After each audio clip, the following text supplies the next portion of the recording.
All their transducers and pickups are handcrafted in their shop. They're small company, but they put a tremendous amount of quality control into what they do. They back their products.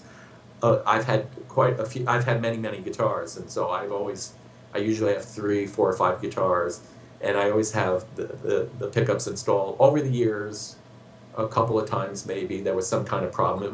I installed them myself, and I found out it was something I did installing them, but they took care of it for me. They sell classical guitar transducers, but also obviously a lot more sales for acoustic guitars and mandolins and the whole range of fretted instruments. They actually, manufacture as I said, everything is handcrafted in their shop. They make it themselves.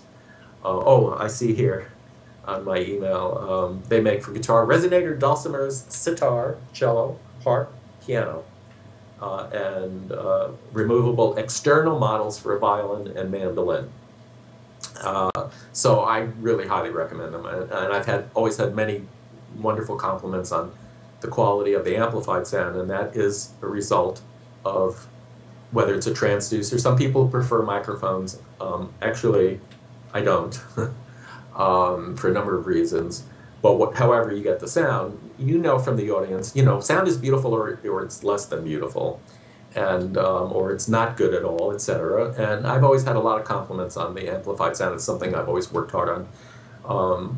Not quite as hard as I've worked on getting the guitars that I want, but almost, and it is, for playing professionally, if you're a nylon string guitar, if you want to play publicly outside of small halls, it's very important. There are people in the classical guitar world that are totally against amplification, and they have every right to feel that way. And the argument will be, Segovia played for years in big halls, never used amplification, which is not entirely true. And I lived in Seattle, and in the Seattle Opera House, he didn't want them to use amplification. That was 2,500 seats, and they did. There's a very funny story, which I won't tell now, that I knew the stage manager of, but he had to use it because that's what they wanted. However, generally he didn't. But the answer to that also is, I remember many concerts I went to in New York, such as Avery Fisher Hall, where Segovia was playing, where if you went in intermission, or people that I knew who were sitting further back, you also had many people complaining that they couldn't hear it well. And I think that for very serious classical guitar players, amateur or professional, there are certain people who say, well, that's okay, I will focus more, I will pay attention more. And Segovia could do that because he had such a great name and drawing power. He could play those places. But I think that part of why you don't see too many classical guitar concerts in big halls anymore, I mean, Segovia did that because it was the times he lived in and the name that he had. He was one of the biggest names in the classical music world for many decades. So Segovia could fill the halls, but I think amplification, and really good amplification, is a very important issue for being a successful professional guitarist. Talk a little bit more about your ICU playing. Well, that's something that I'm about to start.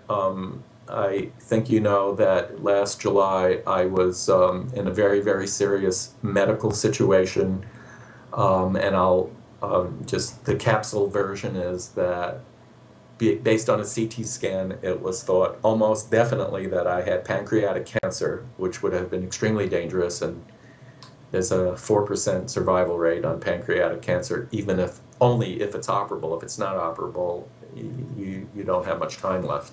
Mm-hmm. And I had this, I found this out at the end of June, and I had the surgery in the middle of June. And I was really extremely fortunate. As my surgeon said, somebody upstairs was smiling down at me. What I had was an inflammation that looks exactly like pancreatic cancer, but it wasn't cancer. Mm-hmm. You can't even tell, even not only in the CT scan, but the surgeon, even going in, it's an 8-hour operation, takes 4 hours. Maybe 6 hours, 6 to 8 hours. I don't remember the exact time thing, but it's about halfway just to get to that spot. And the mass was removed, and the surgeon takes it to a pathologist, and they do something called frozen sections, which determines immediately if it's cancer, which he assumed it was, and it wasn't cancer. It was this very rare kind of inflammation, which would have had to have been removed anyway. I would have been in very serious condition if it hadn't been removed. So that part was all great, and then doctor finishes the operation, and a resident is sewing me up, and the surgeon goes to tell my wife in the waiting room that it wasn't cancer, and everybody's overjoyed, and then their surgeon's beeper goes off and says, get to the ICU immediately. Wheeling me into the ICU, I had, again, another very rare kind of occurrence, which is a complete total body shock, blood shock. They thought it was an anaphylactic shock at first, probably not. I'm still being tested to find out what it was. Might have been from a blood impurity or enzymes from the pancreas, minute amount.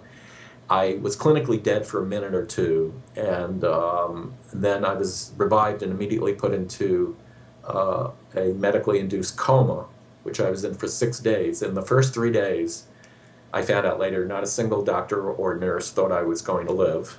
And in fact, we've spoken to a number of doctors, no one's heard of anybody living. But at the end of the 3rd day, I stabilized, and obviously I made it through. My theory is that there are so few 8-string guitarists, and God knows that. And God just said, well, we're going to have to just keep them down there for a while. Ha ha ha. And so I spent, I spent 9 days in the ICU, and I was really conscious the last 2 days. And I remember when I was conscious, even on the 8th day in the ICU when I was awake, I started to say to my wife and to doctors and nurses, I said, with what I just went through, once it had been explained to me what I'd just been through, you can't thank God enough, you can't thank your doctors enough or your loved ones enough. And I said, the only thank you is you have to give something. And I started saying, when I get out of here and get better, I want to come back here and play music in the ICU. Music was actually figured as a very important part of all these dreams that I had when I was in the coma. That's another story. Amazing. It's like an inner reality was created. And a lot of it was based on what I was hearing. So I am okay now, and actually I'm healthier than I've ever been at this point, several months later, and I contacted the hospital, and the director of the ICU, Dr. Marvin McMillan, is a big believer in music in an ICU, which they have not been able to get much of, but in fact, my surgeon told me a month ago that my CDs are played in the ICU there now all the time because I sent them my solo guitar CDs and my group CDs. Mm-hmm. And I said, I want to follow through this. I want to volunteer and, play in the ICU, maybe on a basis once a week, twice a week. And everybody said, oh, that's great. And I had to have before I can do this, I had a meeting, first of 2 meetings that I had last week with Dr. Joanne Lowy, who is the director of the Louis Armstrong Music Therapy Department at Beth Israel Medical Center, which is the hospital I was in. Louis Armstrong died at Beth Israel, and he died of lung cancer, but he was treated there for a long time, and he loved the hospital. It is a great hospital. And he bequeathed a lot of money to start this music therapy program. It's one of the best in the world. And what I found out last week, which it was one of those things where everybody thought somebody else had told me this. I didn't know this until this meeting, that not only am I going to be going in to volunteer my time to play for people, but there's never been a really in-depth scientific study of the effect of live music in an ICU. And what I'm going to be doing is the first in-depth program. They will be measuring all kinds of things in terms of the patients. They'll also be measuring things with the nurses and the doctors in the ICU. And I'm just really thrilled that I'm going to be able to be part of that, and hoping that it will be of use and be able to help people. I know it will help people in the ICU, patients, and it's a big thing for the medical staff there, because an ICU is a very intense place, of course, and I'm thrilled that they're going to do this study, and maybe it's going to help more people later on. So it's really, I'm very grateful that I'm grateful to be alive, I'm grateful to be healthy, and grateful that I can give some of my time in music to help other people.